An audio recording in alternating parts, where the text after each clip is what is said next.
Bonjour à tous. Merci de nous avoir rejoints pour cette deuxième édition des webinaires de la Fondation MSF.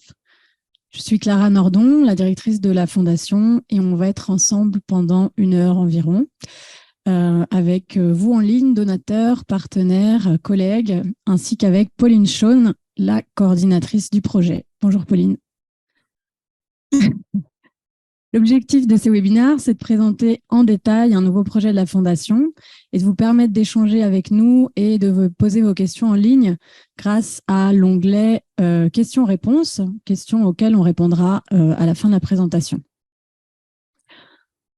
Et bon appétit si vous êtes en train de déjeuner.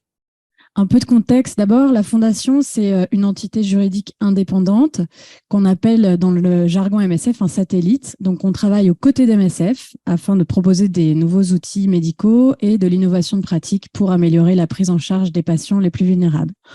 Pour ça, on bénéficie de deux socles, deux axes, si vous voulez. Un qui est le pilier MSF, je dirais. C'est toute la force d'MSF, c'est qu'on a accès aux patients, on a accès aux témoignages, on a accès aux données et à la participation de nos collègues de terrain, de leur connaissance du contexte, qui vont nous faire remonter des problématiques. Et puis, on a d'autre part un réseau externe qu'on développe en effectuant une veille active, des centres de recherche, un réseau académique, médical, technologique, des Fab Labs, des associations locales, le secteur privé et bien sûr vous donateurs qui apportez réseau de compétences complémentaires, mécénat et financement. Pour entrer dans le sujet, nom de code AI for CC. Alors, CC, c'est pour cancer du col. Je vais vous redonner quelques chiffres. Le cancer du col, c'est 600 000 cancers déclarés dans le monde et 300 000 décès. Et au Malawi, dont on va parler aujourd'hui, c'est plus de 4 000 femmes qui sont atteintes chaque année et près de 3 000 qui en meurent. Pour AI, donc Artificial Intelligence, on a commencé à plonger dedans au niveau de la Fondation à partir de 2018, dans le cadre d'un projet dont vous avez certainement déjà entendu parler, qui est Antibiogo.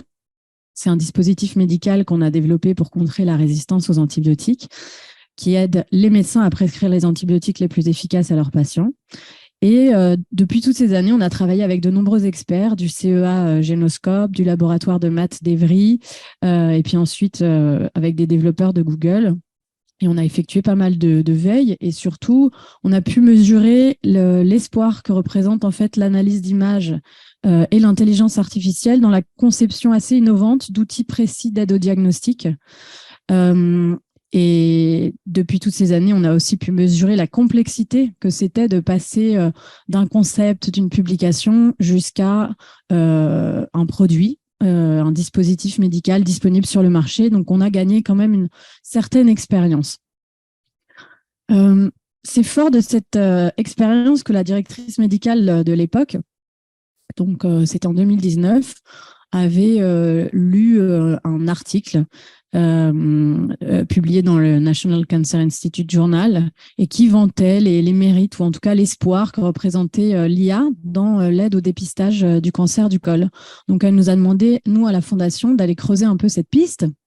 C'est comme ça qu'on a pu prendre contact avec l'investigateur principal de cette étude qui s'appelle Mark Schiffman, qui travaille au National Cancer Institute américain, et qu'on a ensuite pu recruter Pauline Shawn pour débuter ce beau projet dont on va vous parler avec Pauline. Du coup, je te laisse la parole après ma très longue introduction.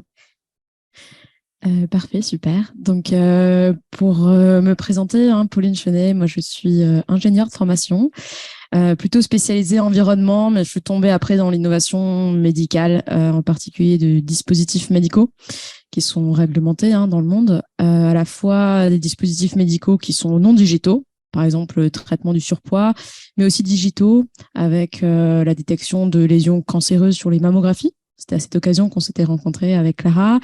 Mais aussi le suivi, par exemple, de patients Covid en Angola. Donc, vraiment, l'innovation dans le domaine médical. La présentation aujourd'hui qu'on va vous faire est vraiment divisée en 2 grandes parties. La première qui sera assez théorique sur revenir sur ce qu'est le cancer du col de l'utérus et la genèse et les étapes de développement du projet AI4CC. ici.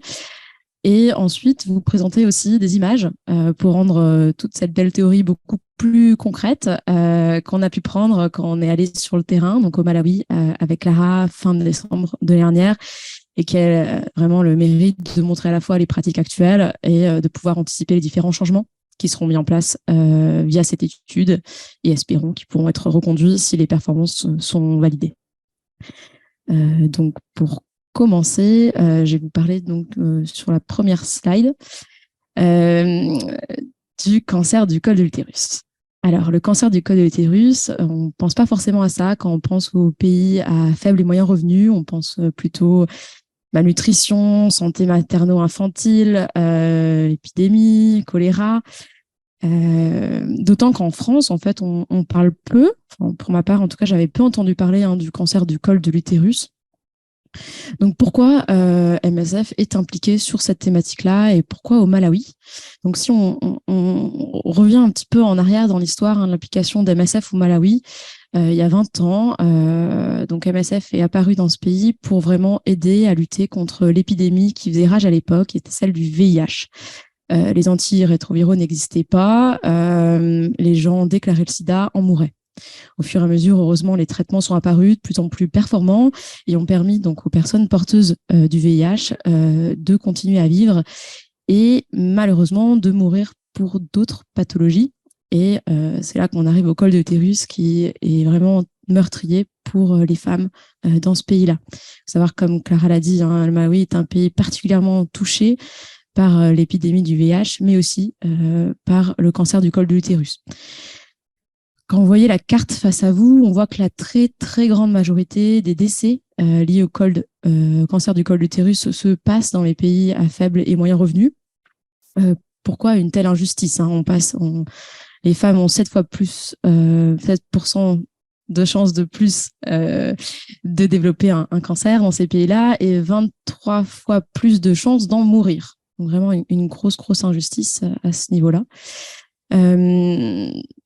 C'est lié au fait que ce cancer est facilement évitable. Donc, on ne pense pas là aussi à ça forcément quand on parle de cancer. On a souvent des cancers qui se développent, durs à traiter. Et là, en fait, on peut vraiment freiner et éviter le développement de ce cancer par 2 grands leviers qui sont connus et déjà largement utilisés, par exemple en France. Le premier levier, c'est la vaccination contre un virus qui est à l'origine de la très, très, très, très grande majorité des cancers du col de l'utérus. C'est le papillomavirus. Vous avez sûrement déjà entendu parler de ce vaccin qui est le vaccin HPV pour Human Papilloma Virus. La deuxième grande méthode consiste à dépister les lésions précancéreuses qui vont se développer. Donc, si je fais juste un aparté sur la vaccination, dont on parlera moins par la suite, donc évidemment, le but est que toutes les femmes puissent être vaccinées. Donc, la fenêtre pour que la vaccination soit effective est assez courte. En fait, il faut vacciner les femmes avant la puberté et surtout avant le premier rapport sexuel. Sinon, c'est trop tard. Donc, l'idéal, c'est que toutes les femmes puissent être vaccinées. Mais aujourd'hui, il y a quand même beaucoup de femmes qui n'ont pas été vaccinées ou qui ne le sont pas, d'où l'importance de se focaliser aussi sur le dépistage des lésions précancéreuses. Juste pour finir sur la vaccination, des études sont en cours pour voir si on pourrait diminuer le nombre de doses. Un des freins actuels, c'est qu'il faut faire 3 doses de vaccin à 0, 2 et 6 mois pour que le vaccin soit le plus efficace. On se rend bien compte que c'est très compliqué d'un point de vue logistique et aussi d'un point de vue coût. Donc, on a vraiment bon espoir que les études puissent montrer qu'une seule dose suffise, ce qui permettrait d'augmenter considérablement la couverture vaccinale dans ces pays-là, mais aussi dans des pays comme la France, où la couverture vaccinale est encore assez faible. On est à moins de 50% des filles entre 15 et 18 ans vaccinées, à tel point qu'à partir de septembre 2023, le gouvernement a imposé que tous les enfants, donc jeunes garçons et jeunes filles, soient vaccinés dans les établissements scolaires. Ouais, sera imposé. Ouais, recommandé très fortement, probablement. Donc voilà pour la partie vaccination. Si maintenant on en arrive au dépistage. Alors, pour bien comprendre le dépistage et les types de dépistage possibles qui sont parfois combinés, c'est important de comprendre l'évolution et l'histoire naturelle de ce cancer. Donc, si vous regardez le schéma que vous avez devant les yeux, ce qu'on voit, c'est que la première grande étape, comme je vous l'ai dit, est vraiment l'infection par un papillomavirus. Il faut savoir qu'il y a de nombreux papillomavirus qui existent. Il y a une centaine de souches environ. Et sur la centaine de souches de ce virus HPV, seulement une dizaine, donc en 13, 14, une dizaine de types de papillomavirus peuvent conduire à un cancer. Il faut aussi savoir que la majorité des femmes qui sont infectées par un virus vont naturellement l'éliminer au bout de quelques années. Donc vraiment, toutes les infections à une souche, même à risque d'un papillomavirus, ne conduisent pas à un cancer. Et malheureusement, pour les femmes qui n'arrivent pas à éliminer ces souches à risque d'HPV, il y a effectivement un risque de développement de lésions précancéreuses. Ces lésions précancéreuses, là encore, peuvent régresser et ne jamais se transformer en cancer invasif. Malheureusement, souvent, elles vont, après quelques années, devenir un vrai cancer du col de l'utérus. Donc, ce qui peut être fait en termes de dépistage, c'est d'un côté, regarder quelles sont les femmes qui n'ont pas réussi à éliminer un papillomavirus à risque. On est vraiment sur une première type de test, qui est ce qu'on va appeler le test HPV. Donc, tester quelles femmes ont encore un papillomavirus à risque de tourner en cancer. La deuxième grande méthode de dépistage consiste à regarder pour ces femmes-là, ou pour toutes les femmes, si on voit au niveau, donc là c'est un examen visuel, si on voit au niveau du col de l'utérus des lésions précancéreuses. Et comment on peut voir au niveau du col de l'utérus des lésions précancéreuses? En fait, il existe une méthode assez simple qui consiste à appliquer sur le col de l'utérus de la femme de l'acide acétique qui va mettre en évidence les cellules qui se multiplient beaucoup, en particulier des cellules précancéreuses. Donc, elles vont apparaître en blanc sur le col de l'utérus qui, naturellement, est plutôt rosé. Donc, ces deux types de tests, le test HPV d'un côté et le test donc visuel qu'on appelle VIA, ont des avantages et des inconvénients. Comme vous en doutez, les deux ne sont pas parfaits et c'est pour ça qu'on est là aujourd'hui. Le premier grand type de test, les tests HPV, sont les tests qui sont très performants. C'est-à-dire qu'on va vraiment connaître toutes les femmes qui ont encore un HPV à risque au niveau de leur vagin. Le problème, c'est que c'est un test qui coûte extrêmement cher. On est sur une quinzaine de dollars par test, donc difficilement déployable dans des pays à ressources limitées, mais aussi un test qui est compliqué à mettre en œuvre, qui nécessite d'être fait dans un laboratoire central, qui est assez long. Donc, on ne peut pas vraiment emmener aujourd'hui dans les villages ce type de test pour le faire à grande échelle. D'un point de vue temps logistique, que coût. De l'autre côté, donc l'autre grande famille, le test d'inspection visuelle du col, le VIA, c'est un test qui peut être fait par d'infirmières dans des centres de santé, qui est fait tout de suite. Donc la femme arrive, on regarde son col et on peut lui dire est-ce que vous avez, madame, ou non, des lésions précancéreuses à traiter. L'inconvénient de ce test, c'est qu'il est moins performant que le test, par exemple, HPV, et qu'il existe des femmes pour lesquelles on n'arrive pas à voir une lésion précancéreuse alors qu'elle est là. Il faut savoir que c'est un test qui est compliqué puisque les lésions deviennent blanches, mais entre un blanc cassé, un blanc rosé, c'est pas forcément évident de distinguer quelles sont les lésions précancéreuses à traiter. Et parfois, des femmes qui ont été dépistées par cette méthode vont revenir quelques mois plus tard avec un cancer avéré invasif. Donc ça, c'est les deux grandes méthodes qui existent aujourd'hui et qui sont proposées par l'OMS comme méthode de dépistage. On voit que les deux ont des avantages et des inconvénients. Mais voilà, pas suffisamment viable pour des tests qui soient plus performants et mobilisables à grande échelle. Et c'est là que la Fondation, du coup, a commencé à réfléchir et à se dire qu'est-ce que MSF peut faire et où est-ce qu'on peut être impliqué pour améliorer ce dépistage. Donc, la première grande question qu'on s'est posée, comment être utile? La première grande sous-question, c'est de se dire qui travaille dessus aujourd'hui. Et ça, Clara l'a mentionné, un acteur est rapidement apparu comme étant un acteur incontournable, qui est l'Institut national du cancer américain, le NCI, qui a travaillé et qui travaille encore sur la recherche pour lutter contre le cancer lié à une infection au papillomavirus. Donc, à la fois sur le volet vaccination et sur le volet dépistage. Vraiment, ils travaillent sur les deux aspects. Et quand on a commencé à discuter avec eux, il est rapidement apparu que s'ils avaient beaucoup travaillé sur la partie recherche fondamentale, améliorer ces tests, faire des études pilotes, par rapport au dépistage, vraiment, ils cherchaient des acteurs qui pouvaient les aider à faire une validation de terrain. Donc des groupes actifs qui proposaient du dépistage et qui pouvaient évaluer justement si les nouvelles méthodes qu'ils proposaient permettaient vraiment d'augmenter les performances de ce test-là et d'une manière économiquement viable. Ne pas reproduire les écueils du fameux test HPV à 15$ par femme. Donc c'est là que l'aventure avec eux a commencé et donc on a intégré un consortium parce qu'ils avaient réussi à regrouper autour d'eux MSF, mais aussi d'autres groupes actifs, un consortium qui va mener l'étude PAVE. Alors pourquoi PAVE? On le verra plus tard. C'est qu'il y a les deux volets, à la fois l'HPV, donc le P, et l'aspect évaluation visuelle du col, AVE. Voilà. Aujourd'hui, c'est une dizaine de pays qui sont concernés, une dizaine de groupes, et l'objectif est de valider auprès de 100 000 femmes ces nouvelles méthodes de dépistage. Et on parle d'une population qui va être assez représentative des zones où ce dépistage sera proposé dans un premier temps. Donc on voit qu'il y a Amérique centrale, Amérique latine, Afrique, Asie. Maintenant, à quoi l'étude PEV va servir? Quels sont les dessous?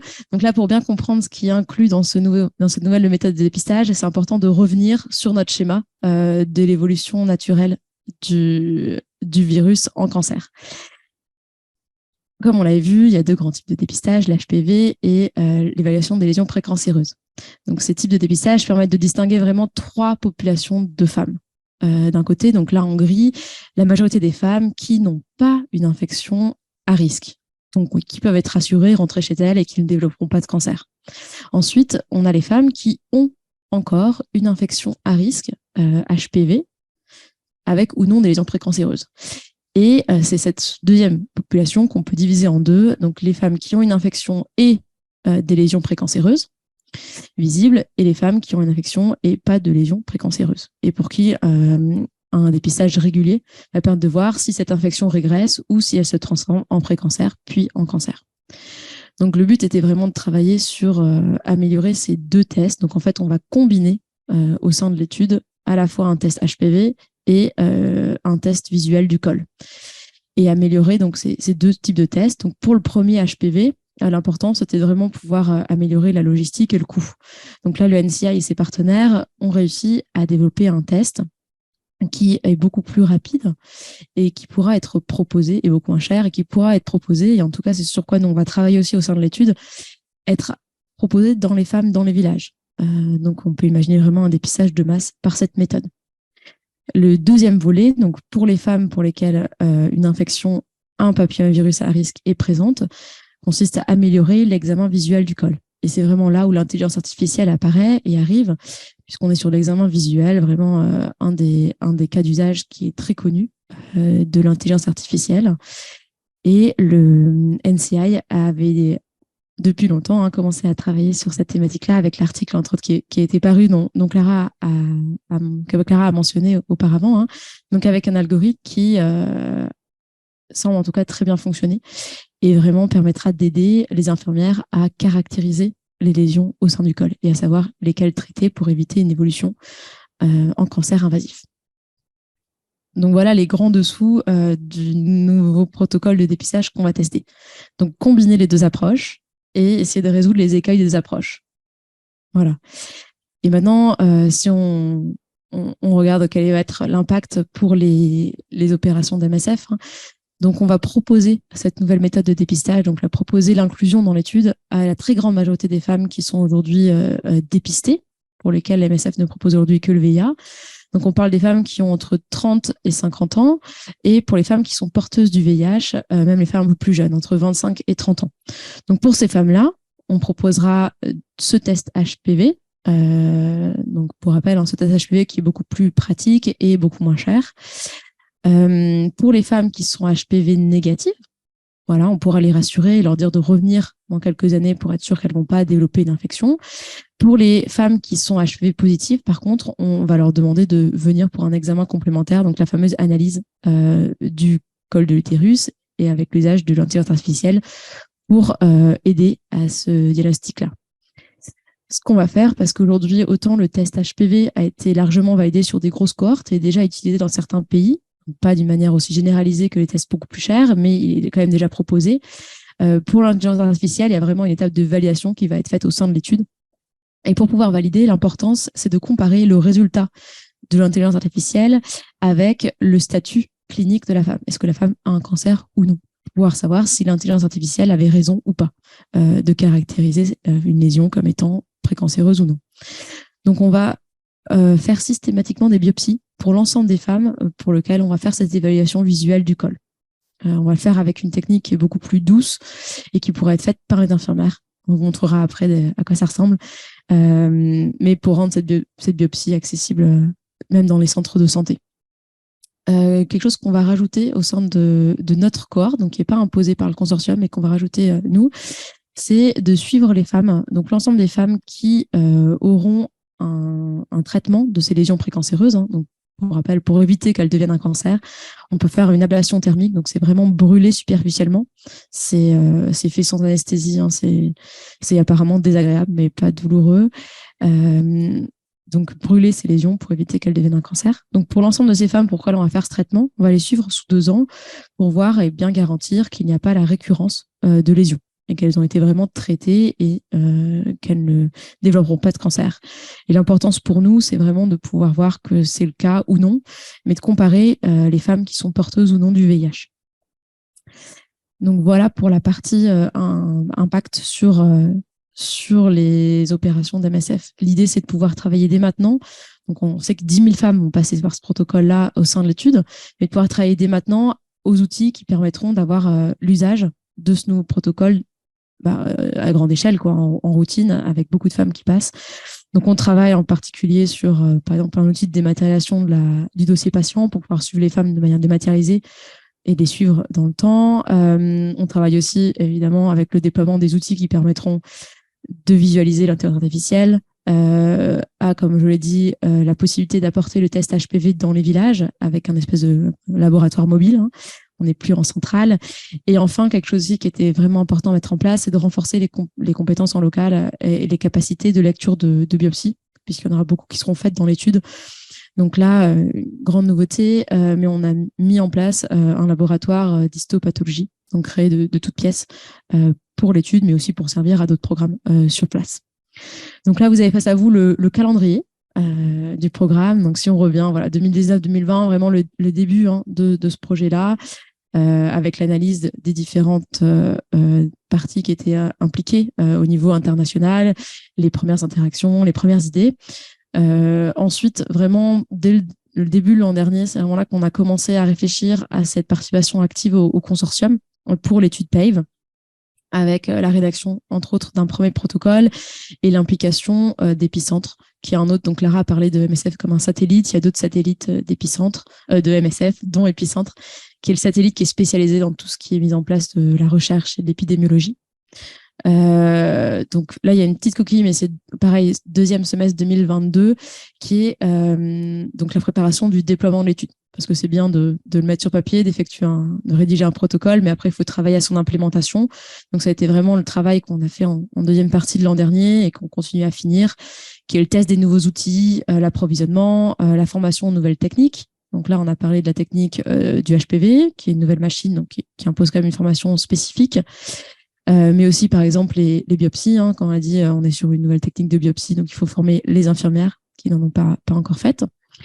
Et l'ouverture du laboratoire d'histopathologie que je mentionnais avant. Et là, vraiment, on est dans les derniers instants avant de pouvoir démarrer la dite étude. Donc, pour pouvoir dépister 10 000 femmes.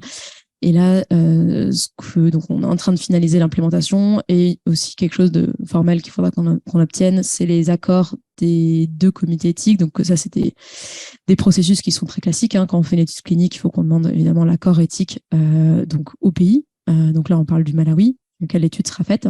Mais dans le cadre d'MSF, il y a aussi une étape de validation que toutes les études qui sont faites par le groupement MSF sont faites dans des bons standards qualité. Donc, il y a un comité éthique dédié pour MSF. Donc, on a déjà eu un accord du comité éthique du Malawi sur une version entière du protocole. Là, on a soumis une nouvelle version. Donc, il ne devrait pas y avoir de sujet. Et pareil pour MSF, c'est en cours.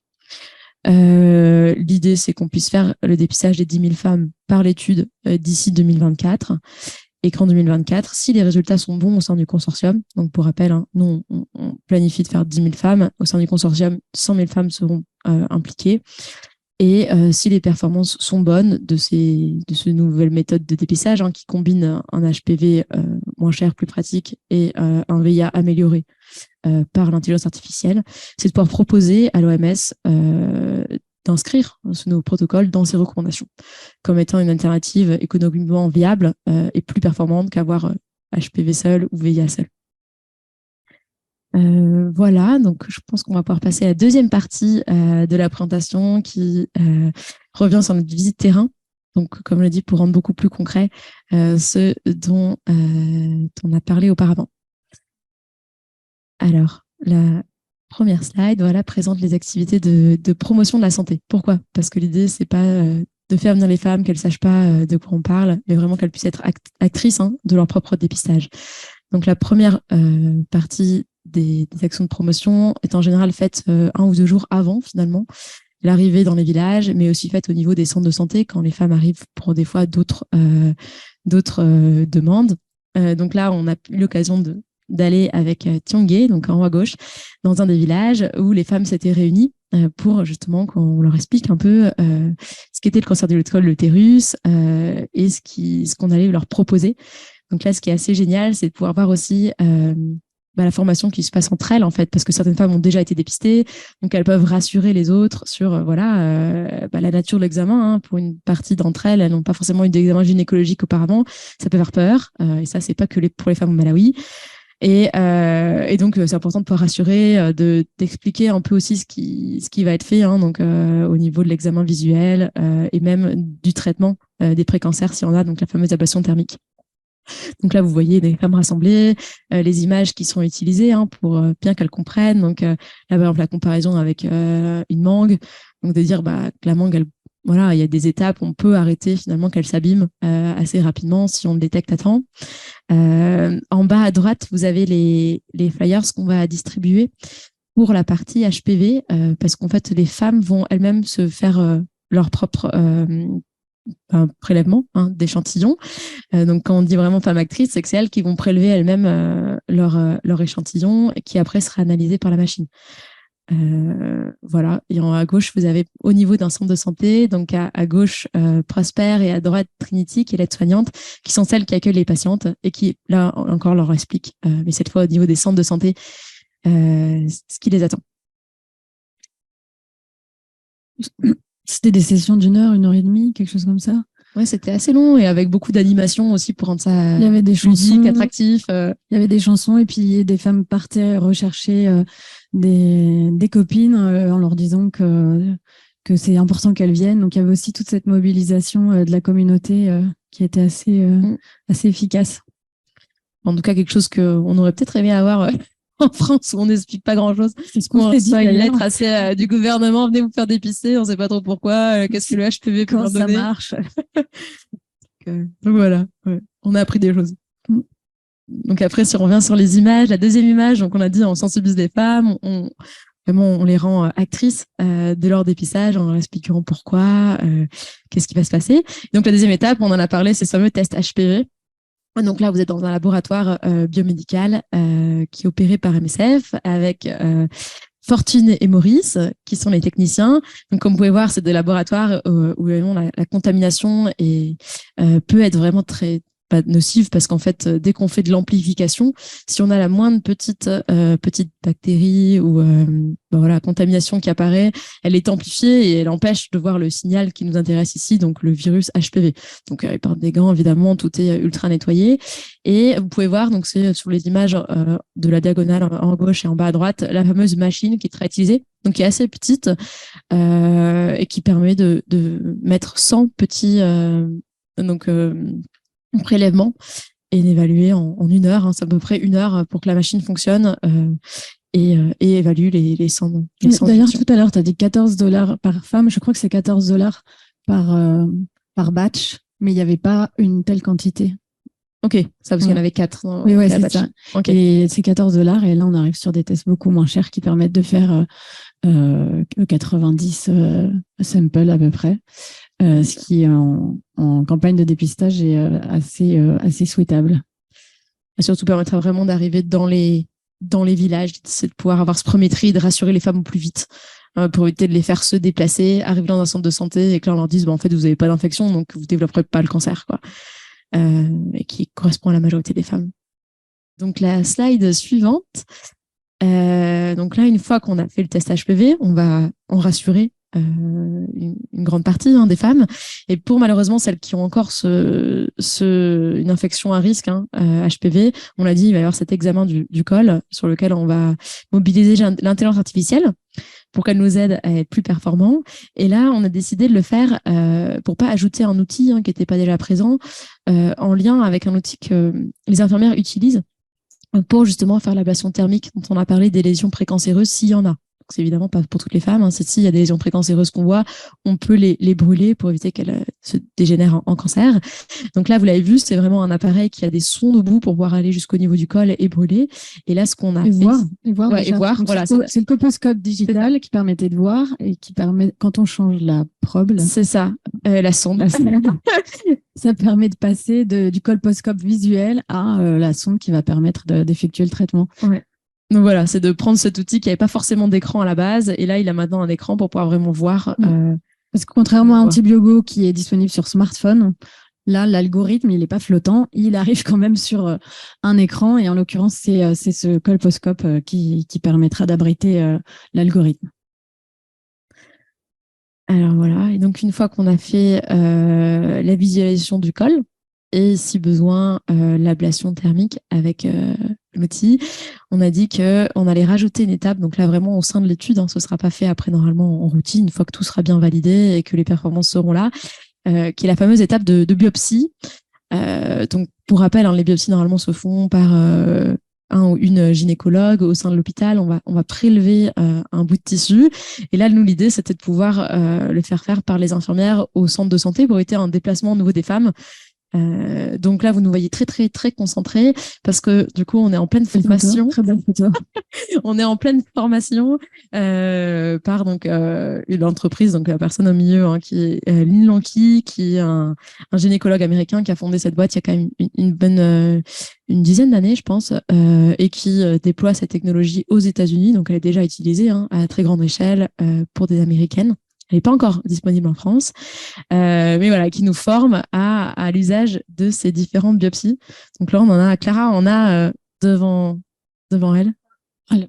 On les voit sur en bas à gauche, là, bleu et donc endocervical et ectocervical. Qui sont relativement indolores, pas très agréables, mais relativement indolores et qui permet d'assez facilement pouvoir avoir cette pratique de biopsie faite par des infirmières.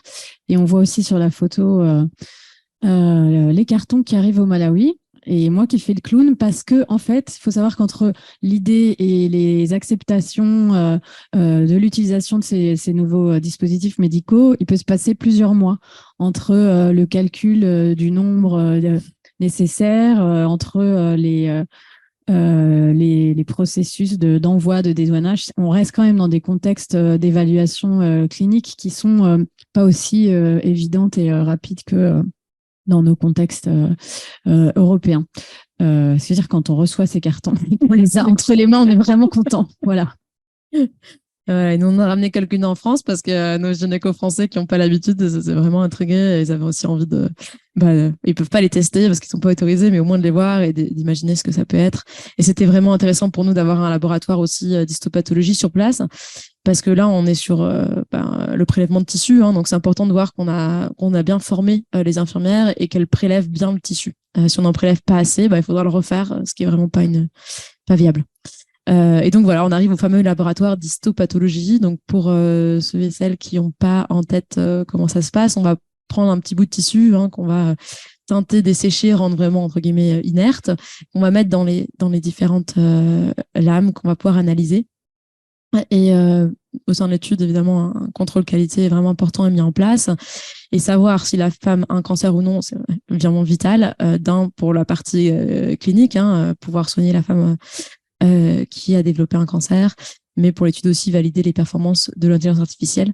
Donc, on va scanner et pouvoir avoir un deuxième avis sur l'ensemble des slides positives et une partie des négatives. Voilà. Donc là, vous avez Raphaël, l'histopathologiste qui a été employé pour le projet. Et si on arrive au budget, donc là, on voit évidemment la répartition globale des coûts entre les différents acteurs. On a parlé d'épicentre pour le suivi et la mise en place vraiment de l'étude, la partie qualité épidémiologie, et le déploiement, l'implémentation au local, au Malawi, pour faire que cette étude voit le jour et puisse être testée. Voilà. Merci beaucoup.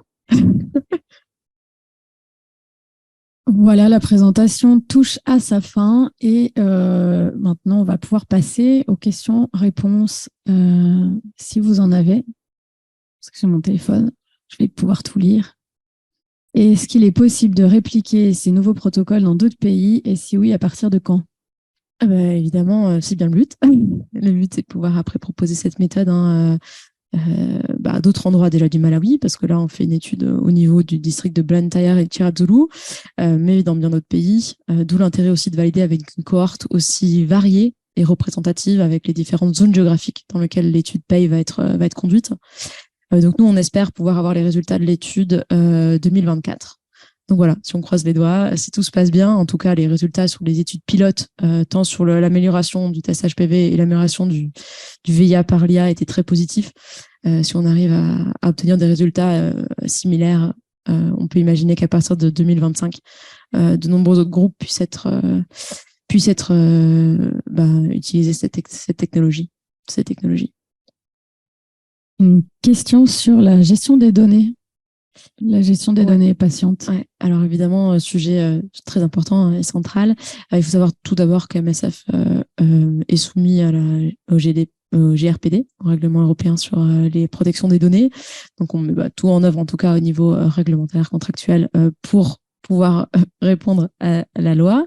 Mais en plus de la loi, nous, on va vraiment faire attention aussi à ce que les patientes donnent leur consentement, que ce soit un consentement éclairé, donc qu'elles soient vraiment on l'a dit, partie pour un dépistage, mais aussi de savoir si elles ont envie de participer à l'étude ou non, sachant qu'il n'y a aucune obligation. Si elles veulent participer à l'étude, elles auront droit au dépistage gratuitement, comme le propose MSF en routine aujourd'hui. Voilà. Donc un consentement éclairé des patientes pour le recueil des données et pour leur utilisation au sein de l'étude, sachant qu'au sein de l'étude, on va enlever on va pas évidemment pas transmettre le nom des patients, donc on va faire ce qu'on appelle la déidentification, donc on est prêt sur de l'anonymisation. Les patients devront se voir attribuer un numéro et c'est ce numéro qu'on va transmettre avec des données qui ne permettront pas de remonter à la patiente. C'est-à-dire qu'on va transmettre 10 000 données pour l'inclusion dans l'étude et évidemment, on va empêcher que n'importe qui a accès à ces 10 000 données puisse retracer la donnée jusqu'à la femme. Et enfin, le dernier levier, c'est vraiment déjà de valider auprès du gouvernement, que le gouvernement mette aussi son accord sur ce protocole et cette transmission de données déidentifiées. Est-ce qu'il y a d'autres pistes de recherche du point de vue du consortium ou du Malawi? Alors oui, il y a d'autres recherches en cours. Donc là, on l'a vu, il y a évidemment les recherches sur la vaccination. On en a parlé, vraiment l'intérêt à terme que toutes les femmes soient vaccinées. Les femmes et les jeunes hommes aussi, paraît-il. Voilà. Les jeunes hommes aussi, mais comment les femmes ne développent pas de cancer? Parce qu'aujourd'hui, c'est un virus sexuellement transmissible. D'où l'intérêt de vacciner les deux parties, mais pour éviter au moins le développement du cancer, le virus de la femme. Donc ça, c'est une des grandes voies. Après, sur la partie vraiment développement du cancer et dépistage, donc nous, on va vraiment s'attacher à cette double comorbidité, enfin pour les femmes qui sont porteuses du VIH et qui en plus ont des lésions précancéreuses. On va faire, comme on l'a vu, ce travail sur au moins l'évaluation de l'efficacité du traitement, être vraiment sûr que le traitement qu'on propose aujourd'hui évite une récurrence des lésions. On va aussi travailler sur d'autres pistes probablement, ou d'autres pistes qu'on envisage, en particulier par exemple une souche du virus qui est très présente en Afrique et très peu présente dans le reste des continents et qui aujourd'hui est probablement une des souches qui donne des cancers et qui n'est malheureusement pas inclus dans les vaccins. Donc vraiment important pour nous de vérifier si effectivement cette souche a une forte prévalence et conduit à des cancers. C'est une sorte d'intuition, c'est le HPV 35 et c'est celui-là qui n'est pas encore inclus dans dans la couverture des vaccins proposés. Donc c'est plus pour faire du plaidoyer, quoi. Voilà, en fait, il y a plusieurs. Enfin, certaines souches sont plus à risque que d'autres. Et on sait que la souche la plus à risque, c'est l'HPV-16. Et il y a des sous-familles, en fait, des cousins de l'HPV-16. Et on sait que l'HPV-35 est un cousin. Et donc, il a grande chance de donner lui aussi des cancers. Alors, il y avait un commentaire aussi un peu plus tôt qui disait que l'importance de vacciner aussi les garçons, car ça, on en avait déjà entendu parler et discuter en Australie, c'est obligatoire pour les jeunes hommes et les jeunes femmes, et apparemment, ils sont proches de l'éradication du HPV dans un laps de temps assez intéressant, donc affaire à suivre. Ouais. Espérons que dès là en France, on arrive aussi à augmenter la couverture vaccinale à moins de 50%. C'est impressionnant. Hein. Et là, on parle des jeunes filles, hein, donc si on rajoute les jeunes garçons, on est à 0%. Donc, ça fait pas beaucoup. Qu'est-ce qui permet de penser que l'IA sera un bon outil de screening par rapport à la biologie? PCR, test visuel. Donc nous, on va déjà aussi faire ce test. Donc il y avait biologie, il y avait PCR. Voilà, on supprime pas la partie biologie. La partie PCR. Enfin nous, ce sera l'amplification thermique, mais c'est notre méthode, mais qui permet aussi donc de détecter justement si une femme est encore porteuse d'un virus à risque ou non. Donc ça, en fait, ça reste vraiment la première étape du dépistage pour pouvoir assurer les 60, même plus 80% des femmes qui n'auront pas d'infection. Donc ça, vraiment, on garde cette étape-là. Et c'est vraiment pour les femmes qui ont une infection, pour lequel aujourd'hui l'examen visuel du col n'est pas suffisant. En France, on va faire des frottis, donc on va prélever des cellules. Mais là encore, c'est pas un examen qui est parfait. Même en France, en fait, je crois que la performance est de 70%, quelque chose comme ça, d'où l'importance de se faire dépister régulièrement et de pouvoir, même si on rate une première fois, la détection de ces lésions précancéreuses, pouvoir les rattraper 2 ans après, parce qu'on est quand même sur un cancer qui évolue très lentement. Donc, quand les lésions précancéreuses et cancéreuses, on a plusieurs années. Nous, l'idée, c'est que les femmes, donc on va effectivement leur dire de revenir, pouvoir essayer de les suivre régulièrement, mais quand même d'améliorer, même sur le one-shot, c'est vraiment important. Et la thermocoagulation, elle se fait en priorité sur la lésion qui est visuelle. Donc, c'est aussi important d'avoir cette étape, en tout cas avec l'acide acétique, pour permettre d'orienter la thermocoagulation. C'est ça. Je crois que c'est tout pour les questions. Attendez, ça arrive. Voilà.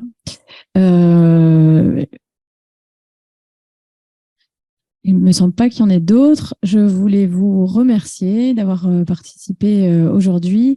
Remercier toutes les personnes qui nous font des dons privés. Vous êtes nombreux à nos côtés. Et c'est grâce à ça qu'on arrive à lancer ce type de collaboration. Et si vous voulez plus d'informations, vous pouvez le faire et faire des donations sur le site fondation.msf.fr qui vous sera donné dans le chat. Merci beaucoup. N'hésitez pas aussi, si vous avez d'autres questions qui vous viennent plus tard par email, on essaie d'être assez réactif.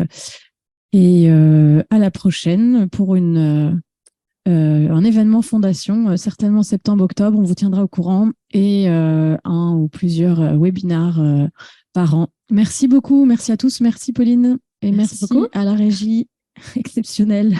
Au revoir, merci beaucoup.